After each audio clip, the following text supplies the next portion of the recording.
Washington, D.C. is my home away from home. I've worked here for the better part of 3 decades as a founder, entrepreneur, policy expert, and author. Probably the longest title. Everybody sort of shortened it to ONC for sanity's sake. Mercifully. Yeah, mercifully. I've learned leadership secrets from many healthcare executives who understand that Washington is the largest payer and regulator of healthcare. She said, well, because you'll never get a husband if you do that.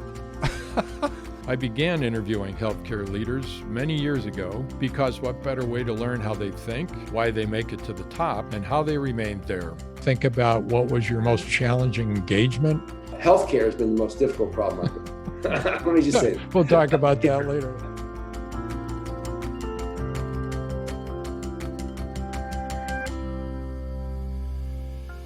Dan Brillman joined the Air Force to fly jets. Upon returning from a deployment to the Middle East, and while in business school, he found that veterans who he served with were asking him for help with their social services needs, and he soon learned the linkage between social and health services. Dan realized that services like housing, mental health, and employment that were supposed to help veterans were highly fragmented. Dan soon founded a company, Unite Us, to employ technology to connect veterans to social and health services. He and a co-founder and fellow service member, Taylor Justice, expanded Unite Us from serving veterans to the total population. As CEO of Unite Us, Dan wants to redefine the word care. He envisions a future where human services are underscored by trust and given the same importance and funding as traditional health services. Unite Us has grown exponentially with networks in 45 states and over 1,000 employees that serve hundreds of users. A high point of Dan's entrepreneurial journey came when Unite Us scaled to the point where its teams are executing independently with expertise greater than Dan and Taylor's own knowledge. For future entrepreneurs, Dan advises being comfortable with the uncomfortable.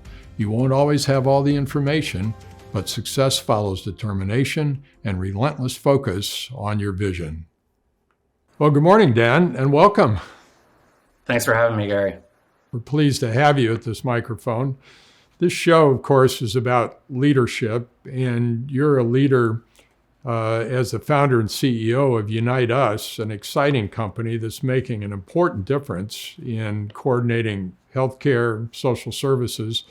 Our plan today is to learn more about you as a leader and an entrepreneur. And we found in our past interviews that if we can learn about the background of our guests, that really allows us to better understand the decisions that they make as leader. So with that said, let's kick off with, Dan, what was life like growing up for you? Yeah. Well, I'll take you in my journey from kind of the starting point to almost where Unite Us started, because I think we'll talk a lot about that today. But grew up in Philadelphia, and my parents both actually in the medical community. But my father is an oral surgeon, my mother occupational therapist. And a lot of my growing up was spending a lot of time with my mother. She was an entrepreneur and built her own practice actually out of our own home. So our basement had employees and accountants and stuff. I would go on all her calls to nursing homes and things like that. Athletics was always a big passion of mine. So I was always working in teams. I played ice hockey and lacrosse. I spent a lot of time volunteering. That was a big thing that my parents taught me, and learning what's happening outside of the bubble that I lived in, which was, athletics and things like that. And then I went on to Yale, played lacrosse, and spent 4 years there. It was a great experience. Did, some, investing and learning about entrepreneurship, and then entrepreneurial society. Left there, went to financial consulting, didn't love it, didn't think I wanted to be in finance maybe in the long term, and I had a little bit of a squirrely career change into the Air Force. And so I joined the military. I always wanted to be part of the military. I always wanted to fly. I got that passion at Yale, actually, got my license there at the local airport. And I've been in the military now for 15 years, so I'm still in. I'm a major. And I have been a pilot for the first 13 years. I do some investing for the DoD now on their side, called Defense Innovation Unit. After my second deployment to the Middle East, went to Columbia Business School, where the idea of Unite Us got started. And, business school obviously was a great experience for me. Really thinking about how do I broaden my skill sets, and learned a lot, obviously, being a leader in the military as well. And that's where Unite Us was also kind of born. Well, we appreciate your service as a military pilot, so well done there. Let me go back a little bit. What did the young Dan think about leadership back in maybe your high school days? What were you thinking about in terms of leadership then? Yeah, it's interesting. I mean, I don't think in high school people think about, how do I become a leader? Maybe that is in some people's heads, but I think a lot of it was setting examples for others. It was always about, sticking up for what you think is right, even when no one's looking or no one can step up that way. We always had something on our stairs in our house that was do one good deed every day, and people will follow. Those types of themes was always kind of what stuck with me, is when, no one wanted to stick up for something, I kind of was the person that did that, but I never said, that's because I'm a leader. It was because it was always kind of doing what you thought was right, for yourself, for your people around you, for the world. That was really how I thought about leadership growing up. Changed a little bit in the military, right, when you get put in positions of leadership, but for sure in the early days that it was about the themes. Well, you mentioned your parents. In fact, your mother is an entrepreneur, but do you think that your parents influenced your leadership style as it is today? Absolutely. Watching, especially, my mother, watching her leadership style, my father, built his own practice and had employees, watching the interactions between them, their employees. Even my mother would take me to the customer meetings when she was closing deals with, nursing homes and stuff. Really, I think I learned a lot there. Can I point to, every situation? Probably not, but I learned so much, and there's very big similarities. My mother had several hundred employees, and a lot of the I still ask her about questions, as we're growing. There's what she was building a service business, and we're a technology business, but there's a lot of the same themes as you're a leader of an organization, and the same things happen as you continue to grow. So very influential. A lot, the big thing that I always captured was servant leadership. It wasn't micromanaging. It was building, leaders. Some leaders especially that are servant leaders, thrive off of other people succeeding, right? And that is what I learned a lot from my mother, and building, people that I still talk to that are her friends that were her employees just tell me how great of a leader my mother was. And they're talking about that 30, 40 years after they worked for her. Well, I'm curious about your mother. It's very cool that you went out on calls with her and visited nursing homes and whatnot. Was she doing that to acquaint you with entrepreneurship or leadership? Yeah, I mean, she would say she would take full credit for that, of course. I think it was, my mother, raising three boys and running a company like that, and my father working for, she got it done, right? She showed how to get it done, to multitask, to still always make sure she took care of her kids, and also, grow a company like that. I think she did it on purpose. And so she always, every time I talk to her, she's like, how's the business? What's going on over here? Did you make that change yet? And how can I help you? It's pretty, and she's kind of retired. So it's really cool to see. And, I would say she definitely did that on purpose, and she saw something in that for me in the future. So. Well, good for her. Give her our best, even though we haven't met her. But let's drop back to Columbia Business School when the idea of Unite Us was formed. Can you share how that worked, Dan? Yeah. Some of these things when are timing, right? Ultimately, and personal experiences. You hear from a lot of founders why they start things, and they see a problem, they get really either pissed about it, or they see a big opportunity and want to fix that stuff. So, for me, I got back from a deployment to the Middle East, and veterans that I served with overseas started calling me about all their health and social service issues. And one is it because I'm an expert. I knew nothing about either of those in practice and how to get them these services. It's because they trusted me. And it's because, maybe I had a couple Ivy League degrees and they thought I could solve their problems. And it wasn't just one need, right? It was, how do I get access to the VA?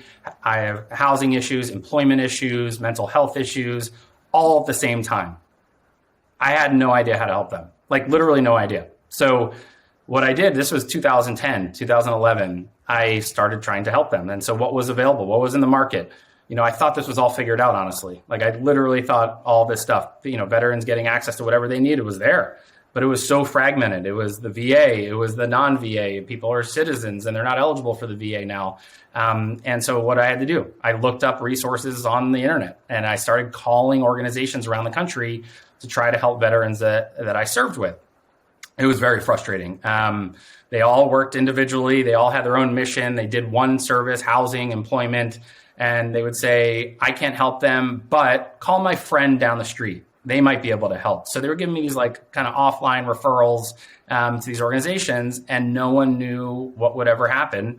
And so I became very frustrated, and like an entrepreneur does, I started like studying it. And I wrote a paper about it in my second year. And that paper around the fragmentation of medical, government services like benefits and social services, and how technology could tie that all together, got into the hands of the dean and venture capitalists. And that's how kind of the story started, and met my co-founder at the same time, working on that from that same angle. Yeah, that's just a great story. And as I mentioned earlier, you've made such an impact already in coordinating healthcare and social services. It's really amazing in the relatively short time that Unite Us has existed. But can you describe Unite Us for us now, for those that may not be familiar with it? Sure. So obviously we're a much bigger company with many different products now, but ultimately, right, we're the mesh between health and social care. So in a world today in 2021 where, the lines of care is broadening, we're the mesh that connects all these organizations from healthcare, government, and social services together, so that ultimately the client in need, needing all these different services, doesn't have to access them individually and in a fragmented way. And so the way we do that is we build these coordinated networks across states, across the country now, in over 45 states, that tie these organizations together, that to allow them to securely communicate with each other around that shared client. And most importantly, solve the need. They can prove that the client got the services outside the four walls of the organization, which no one could ever know because they were all in their own systems or doing their own thing individually, but never knew that. So that's our flagship product, the platform. Hundreds of thousands of users from healthcare, government, social services. Part of that work is who builds the network. And so what is a network? And so we focus on two things: quality and accountability. So when someone joins our network and organization, from a housing organization to a hospital, they're going to be accountable because they're part of a system where everyone is connected around that client. So the client doesn't have to navigate themselves. And part of that work is actually building the network ourselves with our customers and our partners and communities. And so we have over 300 people on the ground across the country, a part of our 1,000-person company, that are engaging and building and managing this network with the community, so that we hire locally, they understand the community, what organizations need to be on to meet the demand, get those organizations on our platform to communicate with each other, work with them around data and reporting, elevating them to the next level of coordination, which really didn't exist before us. As we've grown as a company, that flagship product has continued to grow in its practice, but also we've added new products on top of that, from predictive analytics to actually helping with a staff of social workers to enroll people in our own network, and then to a payments product that actually reimburses these services for the services that they provide that improve people's health and lower healthcare costs. Dan, we're not running a recruiting company here, but what kind of background do the community engagement people have, just to kind of level set there? Yeah, it's a great question. They come from all different backgrounds, but we see a lot coming from nonprofit community building. We see them coming from the community health side of hospitals. A lot come with on the study on the MPH side in public health. And they want to make a big dent, right, and big impact in the industry, and this is the way for them to do that, right? So, typically, if their career path was to go work for an organization, a singular organization, to help improve health, they can do that at scale with thousands of organizations and work, across the whole ecosystem with Unite Us. Obviously, you need to have a business model. Who are the actual buyers of the service? Yeah, so we are split between health plans, health systems, and governments, which range from obviously state, city, county, governments as well. And so they are purchasing our products, obviously in very similar ways in the sense of we're obviously a SaaS business. So a software as a service, obviously we provide tons of support underlying that, as we talked about on the community engagement side. And so we're split really a third. We also work with HIEs. We work with very well capitalized nonprofits as well that really want to bring the whole community together. But really where we see a lot of that on the business model side is payers, providers, and governments. Mm-hmm. So you brought not only the process, but you brought the technology to bear, which my guess is 10 years ago when you started the company was probably a pretty foreign concept at that point. Is there general receptivity now to the fact that you've got this high quality technology infrastructure that's driving all of this? Yeah. So, I always tell the story, when we built our first network 10 years ago, what did that look like? All of us as people, we were using technology very differently. We were maybe on the iPhone 2 or 3, it was a very different world. And so the adoption of, EMRs, you think about that on the medical side, was very different. The adoption of just software as a service was very different than it is today. And so when we built our first network, it was here in New York City. It was with 35 organizations focused on the veteran population. We've obviously expanded to all Medicaid, Medicare, and so forth. And we had to get them to agree to work together on a technology system, right? And so that was our first feat to do that. And then we had to get them to agree on what data are they actually securely sharing? What is an outcome when a hospital, VA hospital, refers to a housing organization or a housing organization refers to the employment agency? What do they want to receive back and close the loop? How do they want to receive that data, not read through thousands of notes? They'd agree on a standard. So that network, that 35 organizations in New York City is now almost, I think, over 1,000. And it's, that's our longest standing network. It was our first one, but it's grown obviously rapidly. The last 3 or 4 years, the world with COVID, especially, I'm sure we'll talk about that more, has basically shined a light on the lack of infrastructure, right, to support the growing needs of people. And so the adoption rate obviously is very different than it was 10 years ago, but we had to start there and we had to start with the right problem to solve. What we saw in the market was what I was doing. I was looking at what the resources out there were, but no one was connected to actually coordinate and solve and prove that people ever got services. So, the last 3 years, obviously very different than 10 years ago when we had to really convince. Now, do we still need to do that? Of course. We are changing the way people, behave in their jobs, right? And so it takes change management, it takes them understanding, it takes multiple conversations, and that's okay. We are willing to do that. We are building a generational change on how we actually receive care, and we define care very differently in our world. And so we're willing to obviously make that bet for generational change. Yeah, this is definitely a generational issue, and you're really out in front on this, which leads to the question, we've kind of covered the last 10 years. What is the next 10 years going to look like? When we get together and have an interview at the end of this decade, where do you think things will be at that point, Dan?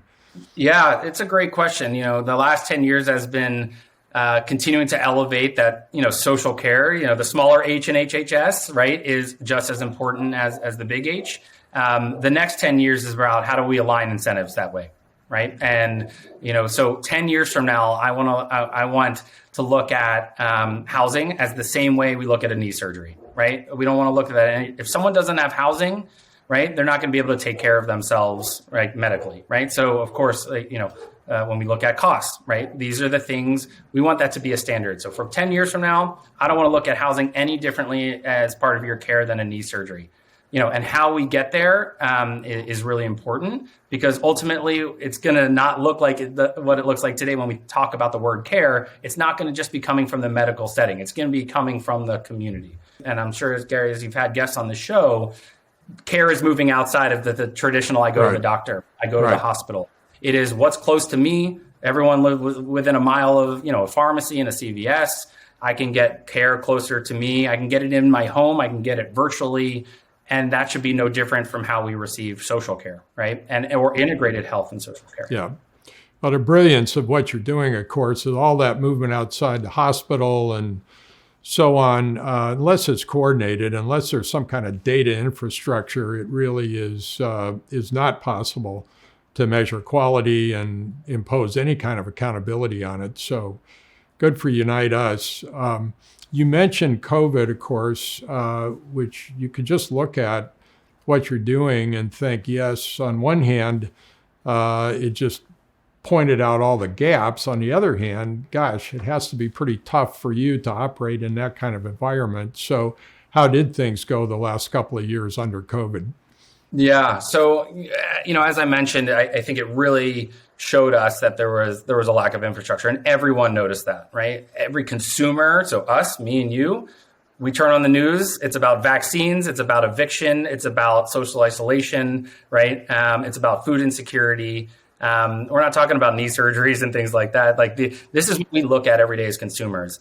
On the government side and on the health plan side, we got very far away, right, from us as consumers, right? We weren't going to our doctor. It was very hard to do that. And so what did that take? The community, right? So you needed infrastructure. People were still showing up to food pantries. People still needed housing. These needs only got exacerbated by the pandemic. So for us, we had to adapt too. We had a lot of community engagement sessions. We bring partners together to talk about this work before we launch in a community or in a county. We had to start doing that virtually, and we had to adapt to that as well. And so that was a big practice that we had to change, and obviously it worked well. Some things went a lot faster. Sometimes you lose a little bit of the relationship, which is really important to how you coordinate trust. We move at the speed of trust, but we still got it done, and we went really fast.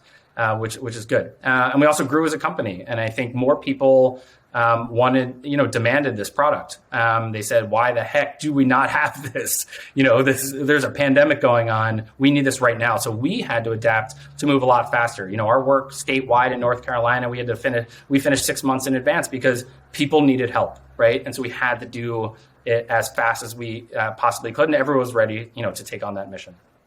Well, this is a good place to ask the question. During most of Unite Us life, it was organic growth. Last year, you made 2 acquisitions, Carrot Health and NowPow. Was that due in part to just this super demand coming out of COVID, or what was the rationale for those acquisitions, Dan?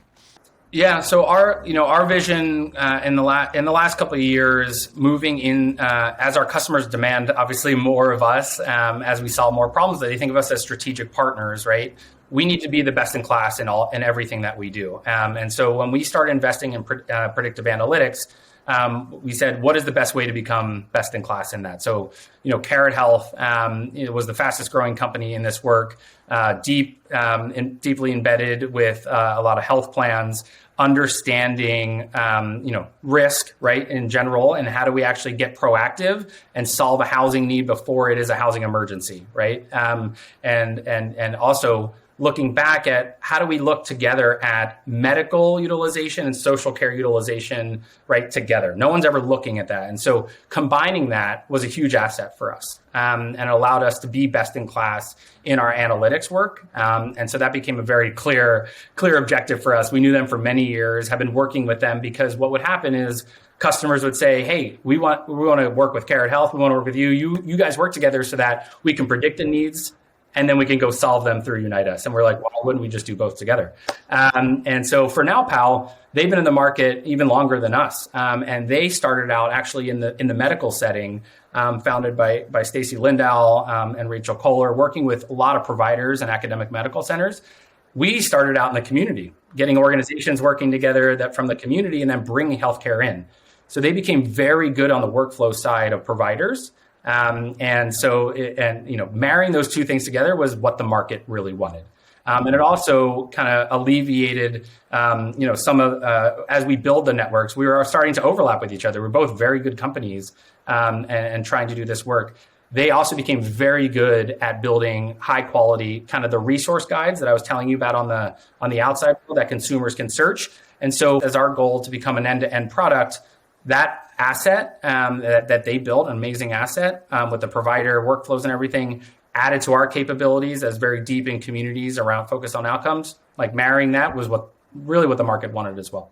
Turning to you as an entrepreneur for a moment, Any entrepreneur has highs and lows in the business. Can you give us an example of each and how you dealt with it? Oh man, there's so many. So when you're almost a decade in, right, into this work, it's so many. So let me talk about so the highs. Like what really drives me as an entrepreneur is when I am not involved in things that are executed. That our team, that I built a team that is actually smarter than me, that knows what to do, and can go execute on those things. That is what my highs are, right? And that's what brings me to work every day. And so building teams that can execute and that can scale with you are the biggest highs that I have. Those are so exciting. They are the ones that are changing the minds of organizations and payers and providers. They're the ones showing them that they obviously are not doing this themselves, right? Because it takes a lot of education, and that is no problem, but they're doing that, not me anymore, right? As a 1,000-person company. The lows are, I think we've always been several years ahead of the market, right? People thought we were crazy years ago. What the heck are you doing? Or, investors years ago would say, isn't this already figured out? Someone's already doing this, right? And so some investors have changed their mantra to say, I'm only investing in things where I think this should already be there, but it's not. And so the lows are, when decisions were made by some customers we were trying to sell to years ago, it's almost like losing deals, right? But not for the reasons that because we weren't the best product, it was because they weren't ready yet, right? And that's really frustrating. Those are low points that Taylor, my co-founder, and I always remember, because what that happened is, I'll tell you the good part of that, the silver lining is they're now customers, right? But there was 5 years of innovation that stopped us, right? There were people that needed help. We could have gotten them help. There were people that could have been better off. And so those are low points that still hurt me deeply. But that's what keeps us energized, right? Yeah. As entrepreneurs. Yeah. Well, that's a motivation too, isn't it? If you had not founded Unite Us, what do you think you'd be doing now, Dan? Oh my gosh, that's a great question. I mean, it's so funny. In business school, part of me went to business school because, I went to the Air Force and I was in finance for a few years. But my peers were continuing to grow their careers in industry, and I was obviously serving my country and continuing to do that. So I think I needed to broaden my skills to go back into almost finance. I was thinking about going to investment banking. I was thinking about going into finance, so I don't know what I would honestly be doing. Now that I'm an entrepreneur, it's very difficult to say what I would be doing. But my guess is I would have ended up probably continuing to be in venture, where I had a stint there after business school, which is kind of how we incubated Unite Us. So that's probably what I would be doing. And I partially do that as an entrepreneur now. I've learned so many lessons as an entrepreneur that I pay it forward. So I talk to Series C, Series A companies about their journey. And it's mostly not what to do. It's mostly what not to do, which is, most of the lessons learned. It's probably too early to ask this question, but Unite Us is so successful. What do you think your legacy as an entrepreneur is going to be? Yeah, I think about this all the time with our co-founder, and there's obviously been, we're continuing to grow quickly and lots of attention on the company from all different parts of the ecosystem. I am so geared towards making this last for generations. I want this to become a standard across the country and internationally. The same problems exist internationally. And I want this, if I could tie this to something my children can benefit from, that there is an infrastructure like this. You don't have to, go through fragmented service delivery every time you want something, that we have an experience like we do when we're shopping online now, with our health and human services, no matter what it is, because we all have problems throughout our life and should be able to consume that because the supply does exist. It's just not coordinated well, right? So I want something, if my legacy can be my children can consume these types of services and we're building a generational company that lasts for generations, that's what I want my legacy to be. Yeah. So we think about you as a leader of Unite Us, but the other point to be made, the broader point, is exactly what you're doing here, which is social services was one silo, healthcare was another silo. They weren't going to get together because of what they're doing. They're getting together because of what you're doing. So you're actually leading both healthcare and social services in this country, which is very cool, Dan. Good job. This has been a terrific interview. Let me ask two more questions if I could. One is, what advice do you give for early stage entrepreneurs that come and knock on your door and say, Dan, what advice do you have for me? Yeah.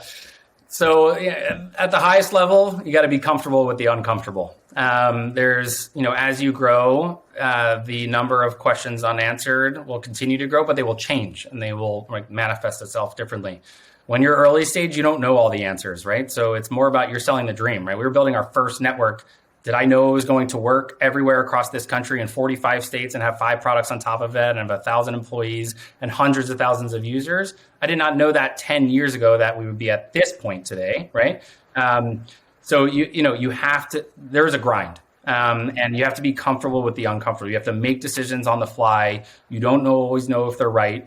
But if you stick to the mission, which has not changed, right, in 10 years, and you are so, hell-bent on making it happen, it will happen. But it will be uncomfortable. Second question, for young up-and-coming leaders, not entrepreneurs, but leaders, could be social services, could be healthcare. What advice do you have for leaders in these fields, Dan? Yeah, I mean, specifically in healthcare, as we touch so much more than healthcare, but nonetheless, I think anything we touch around health and social care, Rome was not built in a day. This stuff takes time. There is and I'm so grateful. You think about our company's trajectory.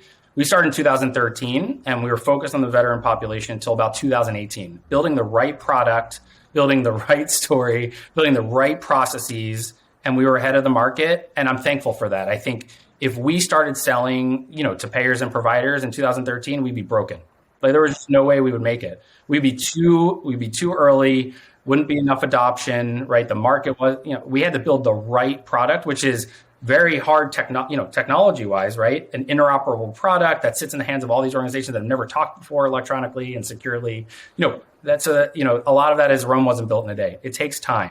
And so you have to be in front of your customers. You have to take feedback, from that part. And you have to keep pushing what you think is right.